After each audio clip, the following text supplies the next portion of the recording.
Hello and welcome, everyone. I hope you all are doing great today. I am back with another incredible and powerful biography story that will not only inspire you, but also help you improve your English. Today, I bring you the story of one of the greatest rulers in history, Sultan Suleiman the Magnificent. His story is filled with power, ambition, love, war, betrayal, and unforgettable moments that shaped the Ottoman Empire and the world. This is not just a history lesson, this is an experience. Through this story, you will learn new words, improve your English comprehension, and enjoy one of the most fascinating stories of all time. So sit back, relax, and get ready for an epic journey into the past. We will start from the very beginning of Sultan Suleiman's life, his birth, childhood, and the events that shaped him into the greatest sultan of the Ottoman Empire. Every detail will be covered: his family, his education, his challenges, and most importantly, his personal life and his first steps toward greatness. Are you ready? Let's begin. Part 1. The early life of Sultan Suleiman. The year was 1494. In the city of Trabzon, a powerful child was born into the royal Ottoman family. This child would later become one of the greatest rulers the world has ever seen. His name was Suleiman. His father was Sultan Selim I, a fierce and ambitious ruler who was known for his military strength and strict leadership. His mother was Hafsa Sultan, a wise and respected woman who played a crucial role in his early years. From the moment Suleiman was born, it was clear that he was no ordinary child. His parents believed he was destined for greatness. The astrologers in the palace predicted that this boy would rule an empire like no other. But before he could become a powerful sultan, he had to grow, learn, and survive the dangerous world of Ottoman politics. Growing up in the royal palace of Trabzon, young Suleiman was surrounded by wealth, luxury, and power. But his childhood was not just about comfort. From an early age, he was trained to be a ruler. He learned history, science, literature, mathematics, and strategy. His father ensured that he received the best education available. He was taught by the most knowledgeable scholars of the empire, who instilled in him the values of justice, wisdom, and leadership. But more than anything, Suleiman was fascinated by stories of great rulers: Alexander the Great, Julius Caesar, and past Ottoman sultans. He dreamed of becoming a leader who would be remembered for centuries. In the Ottoman Empire, a sultan was not just a ruler, he was also a warrior. At the age of 7, Suleiman was introduced to the art of war. He learned how to use a sword, ride a horse, and command an army. His father believed that a true leader should be strong both in mind and body. By the age of 10, Suleiman was already showing signs of leadership. He had a sharp mind and a fearless heart. While other children played, he spent his time studying war strategies, reading books, and training with soldiers. One of his teachers once said, "This boy is not just learning, he is preparing to rule." But life as a royal child was not easy. The Ottoman Empire was full of political enemies, assassins, and rivalries. Even within the palace, there were people who wanted power and would do anything to get it. Suleiman had to learn early that trust was dangerous. His father, Sultan Selim I, was a strict and ruthless leader who had many enemies. There were always whispers of betrayal and rebellion in the empire. As a prince, Suleiman knew that one mistake could cost him his life. He was taught never to show weakness and to always be one step ahead of his enemies. At the age of 15, Suleiman was given his first taste of real leadership. His father appointed him as the governor of Kaffa, now in Crimea. This was not just a title, it was a test. He was sent away from the comfort of the palace to rule a city filled with different cultures, challenges, and dangers. At first it was difficult. He was young, inexperienced, and surrounded by people who doubted him. But Suleiman was determined. He listened, learned, and proved himself as a fair and intelligent leader. Within a year, people started calling him the Young Lion. He showed wisdom beyond his years, making tough decisions and earning the respect of his people. His father was watching closely, and he was impressed. This was just the beginning of Suleiman's journey toward becoming a legendary ruler. But everything changed in 1520. After years of ruling with an iron fist, Sultan Suleiman fell ill and died. His death sent shockwaves through the empire. Now the question was, who would take his place? Part 2. The Rise of a Legend. Suleiman stood before the people of the Ottoman Empire. His father, Sultan Suleiman I, was dead. The empire was now in his hands. The crowd was silent, waiting for him to speak. He was only 26 years old, but his eyes held the wisdom of a ruler who had been preparing for this moment his entire life. He took a deep breath and said, "I will build an empire that will be remembered forever." The people cheered. Soldiers raised their swords. The Ottoman world had a new leader. But not everyone was happy. In the shadows, powerful men were already plotting against him. Would he survive? Would he prove himself as a true sultan? The journey had begun. Becoming sultan was not just about wearing the crown. It was about controlling the empire. Suleiman was now the ruler of one of the most powerful empires in the world. His father had expanded the empire, but many enemies still remained. The Grand Viziers, the top ministers of the empire, watched him closely. Some whispered, "He is too young. He cannot rule like his father." There were rival princes who wanted the throne. Some powerful governors refused to follow his orders.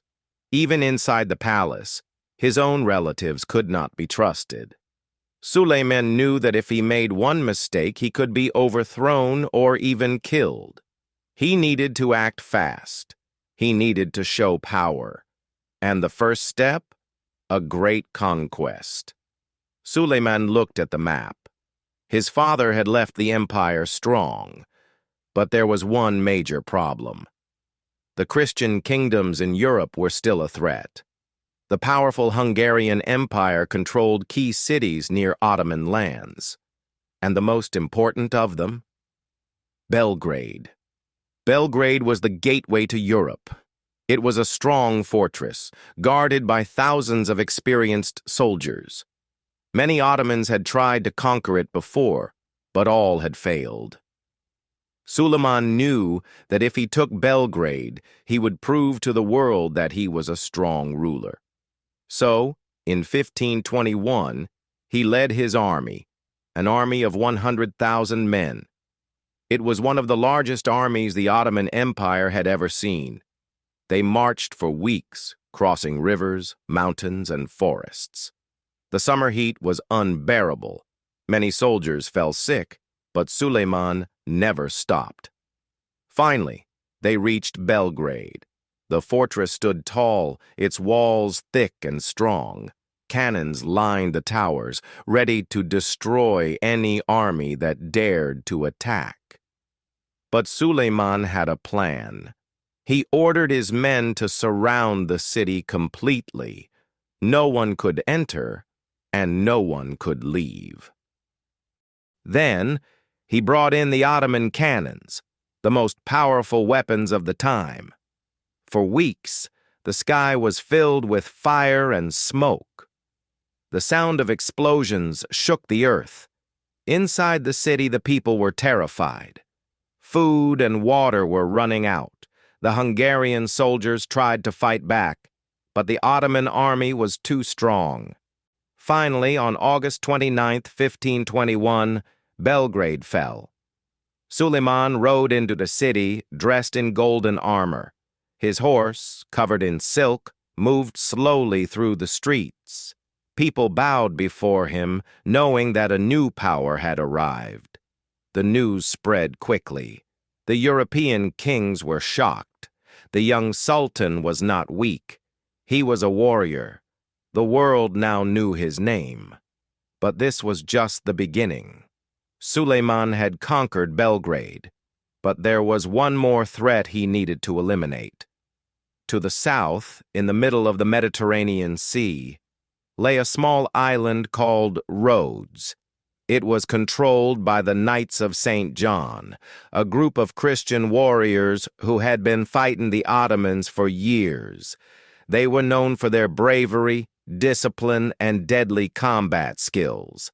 They raided Ottoman ships, attacked coastal towns, and refused to surrender. Suleiman decided Rhodes must fall. In 1522, he gathered an army of 200,000 men and more than 300 warships. It was one of the biggest military campaigns in history. As they approached the island, the knights stood ready. Their leader, Grand Master Philippe Villiers de l'Isle Adam, was a fearless warrior. He swore that Rhodes would never fall. For 5 months, the battle raged. The Ottoman cannons thundered, destroying the walls of the fortress. Thousands of arrows darkened the sky. The sound of swords clashing filled the air. But the knights refused to surrender. Every time the Ottomans broke through a wall, the knights built another. Every day, hundreds died on both sides. Suleiman watched from his tent. He respected the knights. They were not just enemies, they were warriors like him. Finally, on December 22, 1522, after months of bloodshed, the knights could fight no more. Their leader walked out of the fortress and stood before Suleiman. The Sultan looked at the old warrior and, instead of killing him, he did something unexpected. He let the knights go. He allowed them to leave Rhodes safely, taking their weapons with them. It was an act of honor, mercy, and wisdom. The world was stunned. The European kings could not believe that the greatest Muslim ruler had shown mercy to Christian warriors. But Suleiman was not just a conqueror. He was a ruler who knew when to fight and when to forgive. With Rhodes now under Ottoman control, Suleiman had no more enemies in the Mediterranean. The empire was stronger than ever, but a greater challenge was coming, a battle that would shake the world. Suleiman had proven himself. He was no longer just Selim's son, he was the Sultan, but Europe was preparing for revenge. The Hungarian king, Louis II, was furious. He gathered an army and sent messages to other European rulers saying, "We must stop the Ottomans before it is too late." The Pope in Rome called for a holy war against Suleiman. The Christian world wanted blood, but the Sultan was ready. He looked at the map and smiled. "Let them come," he said. "I will meet them on the battlefield." And so, he began planning one of the greatest battles in history. The world was about to witness the full power of Suleiman the Magnificent. Part 3. The Battle That Shook the World.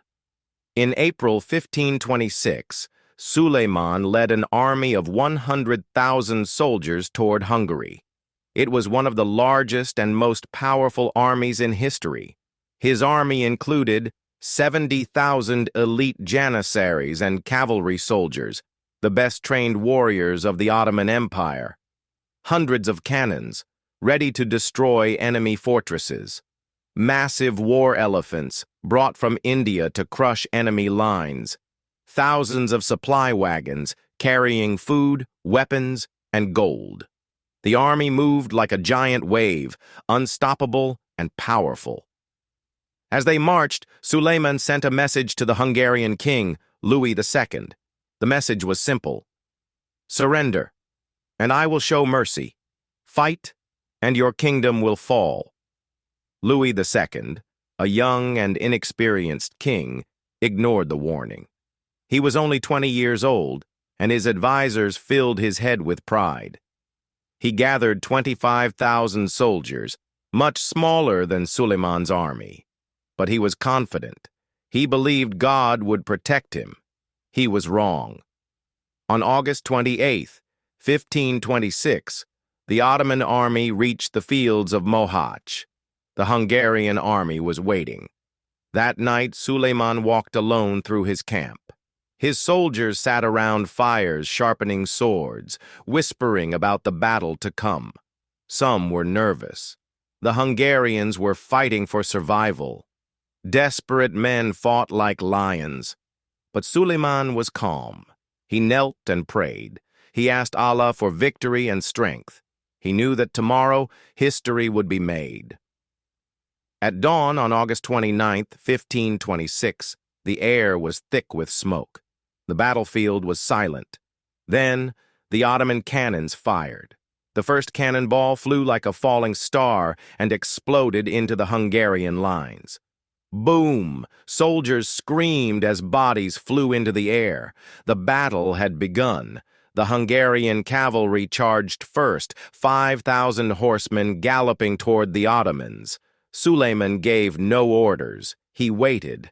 As the Hungarians got closer, the Ottoman janissaries raised their rifles. Then fire.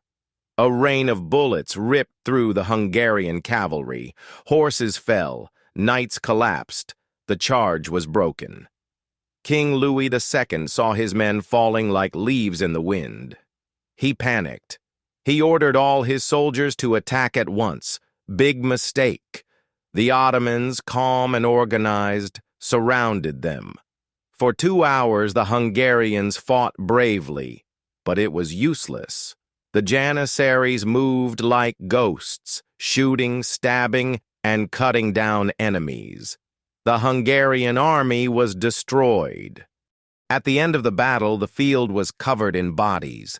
Suleiman stood over the battlefield, looking at the destruction. 25,000 Hungarian soldiers were dead. And their king? King Louis II tried to escape on horseback. But as he crossed a river, his horse slipped. He fell into the water and drowned. Suleiman had won. Hungary was his. The battle had lasted only 2 hours, but it had changed history forever. Suleiman entered Buda, the capital of Hungary, and walked through the royal palace. The Hungarian kingdom was finished. The Pope in Rome, the Holy Roman Emperor, and the kings of Europe were in shock. How could a Muslim sultan destroy a Christian kingdom in 2 hours? Fear spread across Europe. The doors to the heart of Europe were now open. Would Suleiman march to Vienna, to Rome, to Paris? Was he going to conquer all of Europe? The Christian world prepared for war, but for Suleiman, the battle was not over. A new enemy was rising, and this enemy would challenge his power like no one else before. News of Suleiman's victory reached Vienna, and one man was furious. Charles V, the Holy Roman Emperor. He was the most powerful Christian ruler in the world. He ruled over Spain, Austria, the Netherlands, and parts of Italy, the Americas where Spanish explorers were finding gold. Millions of people from Europe to the New World. He was called the king on whose empire the sun never sets. And he was determined to stop Suleiman. Charles V sent a message to all Christian kings and princes. Unite, or we will all fall before the Sultan. Europe was now preparing for a massive war, and Suleiman, he was ready. He turned to his advisors and said, "Let them come. I will meet them in Vienna." A new war was coming, a war that would decide the future of the world. Would the Ottoman Empire take over Europe? Would the Christians unite and fight back? And would Suleiman's greatest dream, the conquest of Vienna, come true? Part 4. The Siege of Vienna and His Love Story. The year was 1529. Suleiman the Magnificent stood on the edge of history. His army had already crushed Hungary, defeated King Louis II, and taken control of Buda, the capital of Hungary. But his greatest challenge was still ahead. Vienna. This was the gateway to Europe. If Suleiman could conquer Vienna, the road to Germany, Italy, and even Rome would be open. But this would not be an easy victory. The Holy Roman Emperor Charles V had gathered a powerful Christian army to stop him. A battle was coming, and it would decide the future of Europe and the Ottoman Empire. But before we go into the war, let's step back and look at the personal life of Sultan Suleiman. Because behind this powerful ruler, behind his battles and victories, was a love story that changed the course of history. A story of passion, betrayal, and power. In the golden palace of Topkapi, the heart of the Ottoman Empire, Sultan Suleiman had many concubines. As per Ottoman tradition, the Sultan never married. He had children with different women, and none of them had special power. But everything changed when he met one woman.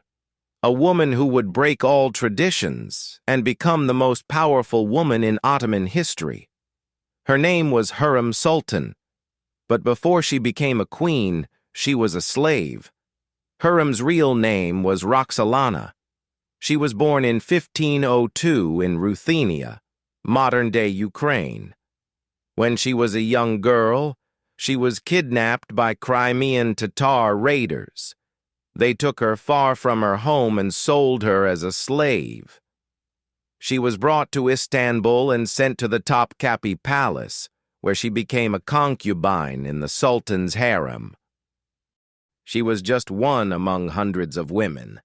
But Hurrem was different. She was beautiful, with red hair and green eyes.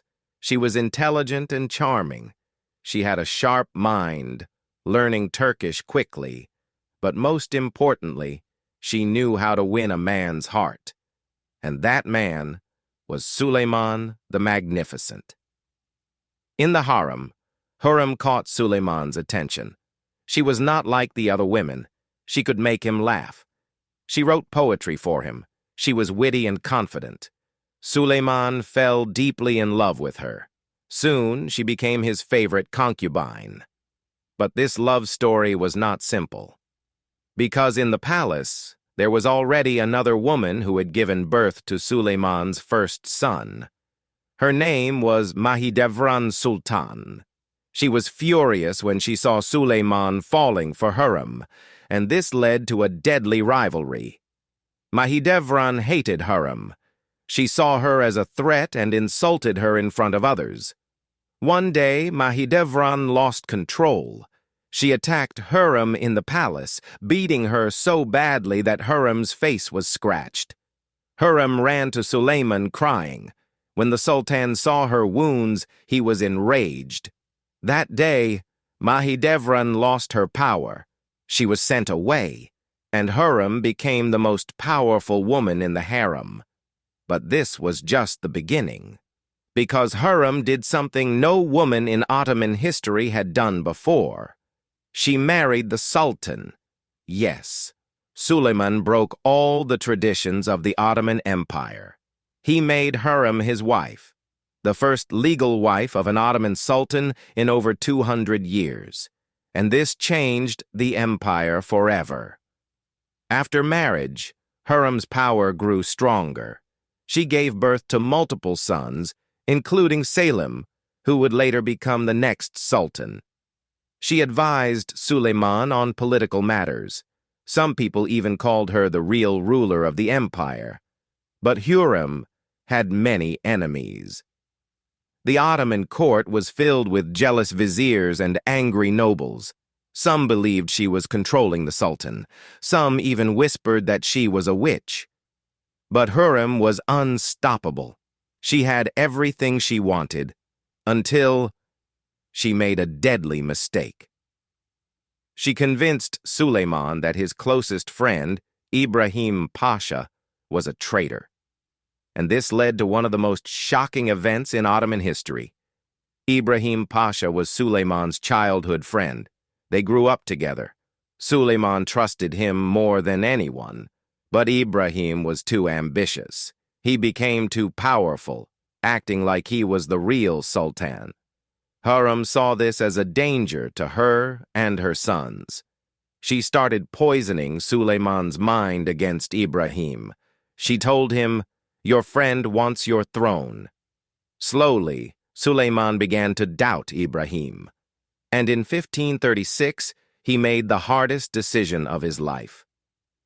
One night, Suleiman invited Ibrahim to dinner. They ate together, laughed, and talked about old times. Then, after midnight, guards entered the room. Ibrahim was arrested and strangled to death. Suleiman had killed his best friend, and after that night, he was never the same. His heart became cold, his eyes lost their warmth, and he realized something. Even the greatest rulers feel lonely at the top.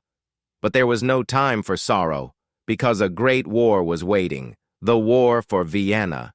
After conquering Hungary, Suleiman marched towards Vienna. He had 120,000 soldiers, 300 cannons, and an unbreakable will. But Vienna was well defended. For 2 months, Suleiman's cannons attacked the walls. But the city did not fall. Winter was coming. His army was tired and hungry. For the first time, Suleiman faced defeat. On October 15, 1529, he made a painful decision. He lifted the siege and retreated. Europe was safe, for now. Part 5. The Final Chapter. The year was 1529. Suleiman stood on the battlefield, staring at the city of Vienna. The Ottomans had failed to capture it. For the first time in his life, Suleiman the Magnificent had been forced to retreat. But this was not the end. This was just the beginning of his greatest struggles. Because after Vienna, Suleiman would face betrayal, heartbreak, war, and the greatest loss of his life. And in the end, he would leave behind a legacy that would be remembered for centuries. This is the final chapter of Sultan Suleiman's unforgettable story. Suleiman had many battles to fight, but the most painful battle was not on the battlefield. It was in his own heart. By the 1550s, Suleiman had ruled for nearly 40 years. His empire was at its strongest, but something was missing, something that had always been by his side: Hürrem. By this time, Hürrem Sultan was sick. No one knew what disease she had, but day by day she grew weaker. Suleiman visited her every day in her chambers. For the first time, the mighty Sultan looked helpless. He held her hands, kissed her forehead, and whispered words of love. He promised her, "You are my one and only love. No other woman will ever take your place." But love cannot stop death. And on April 15th, 1558, Hürrem Sultan took her last breath. She died in Suleiman's arms. And for the first time, Suleiman broke down. The most powerful man in the world, who had never cried in front of anyone, wept like a child. That day the palace felt empty. The empire felt cold. And for Suleiman, life lost its meaning. He built a magnificent tomb for Hürrem, so that even in death she would be by his side. But his sorrow was just beginning, because the next tragedy would shake the empire to its core. With Hürrem gone, There was one question in everyone's mind. Who would be the next sultan? Suleiman had two powerful sons left. Mustafa, the people's favorite, brave, strong, and a natural leader. Selim, weak, but Hurrem's favorite. And there was only one rule in the Ottoman Empire. Only one son could survive. The other must die. The army and the people loved Mustafa. They wanted him to be the next sultan. But Hurrem had always favored Selim. Even after her death, her influence remained.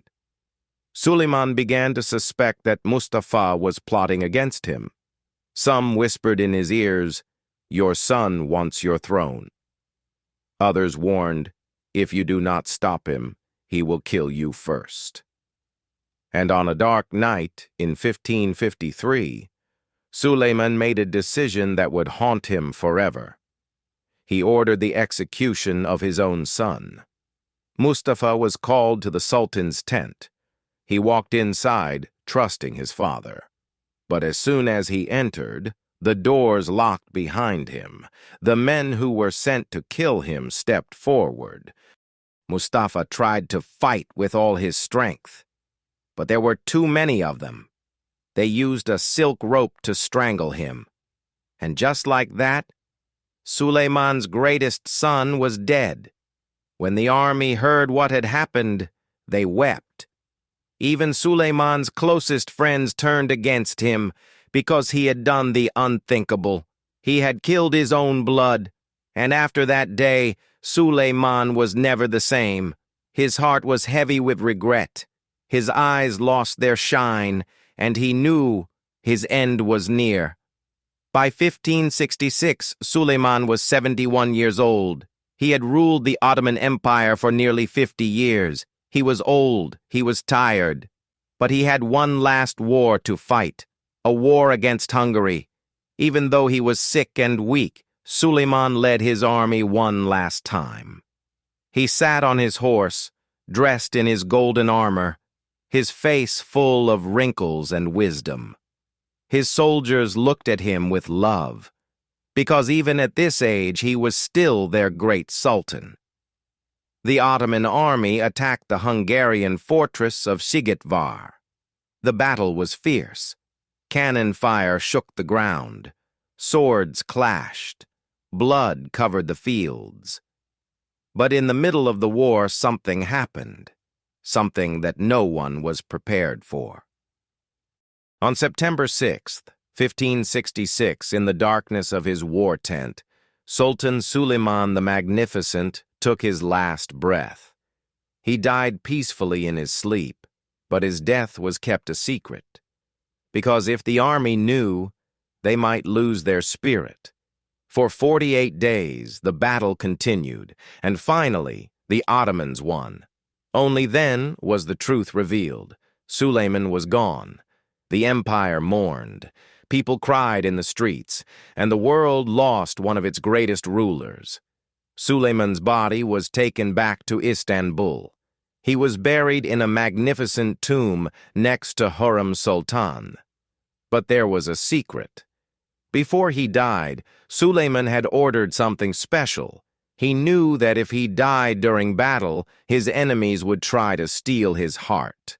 So before his body was taken back to Istanbul, his heart and internal organs were buried in Hungary. For centuries, no one knew where they were. But in 2016, archaeologists found the hidden site in Szigetvar, Hungary, a small tomb deep underground. Inside, they found traces of Ottoman-era soil, and they believe that this is where the heart of Sultan Suleiman rests. Even in death, his presence remained on the battlefield. Suleiman was not just a conqueror, he was a builder.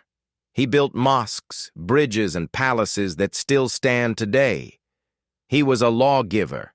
His legal system became the foundation for modern laws, and he was a lover. His love for Hurrem changed Ottoman history. Even today in Turkey, his name is spoken with respect. He was Suleiman the Magnificent, and his story will never be forgotten.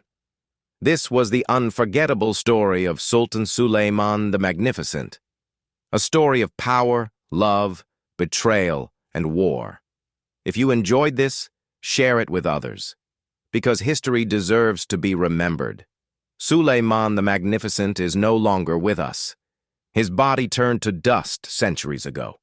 His empire no longer exists, but his legacy, his name, it will never die, because true greatness does not fade with time. It grows, it inspires, it changes lives. Suleiman's story is not just a history lesson. It is a lesson about power, love, ambition, and wisdom. A lesson that teaches us, if you dream big, you can change the world. If you love deeply, your love will be remembered forever. If you stand strong, no obstacle can break you. Suleiman started as a young boy with a dream to be great. And he did not wait for greatness to come to him. He built it with his own hands, through blood, sweat, and sacrifice, through heartbreak, loss, and war. He never gave up. Even when he lost the people he loved, even when he faced betrayal, even when his own heart was filled with regret. Because true leaders do not stop. They keep going. They leave a mark on history. And they teach us that we, too, can achieve greatness. No matter where you come from, no matter what your struggles are. If you have a dream, fight for it. If you face failure, stand up again. Because history does not remember the ones who give up. It remembers those who rise. Suleiman's story is proof that one person can change the world, that love can live beyond death, that true power is not just in war but in wisdom, justice, and kindness. Be strong, be wise, be unforgettable. That is the true message of Suleiman the Magnificent, and that is why his story will be remembered forever.